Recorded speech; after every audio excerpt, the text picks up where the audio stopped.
ശ്രുതിയുടെ തലമുടിയിൽ വളരും രണ്ട് ചെറുപേനുകൾ അവർ തൻ പ്രണയം ശ്രുതി തൻ ശിരസില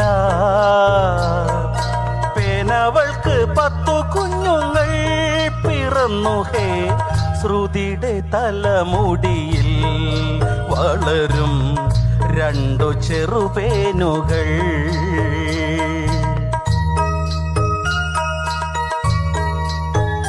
കടിയാ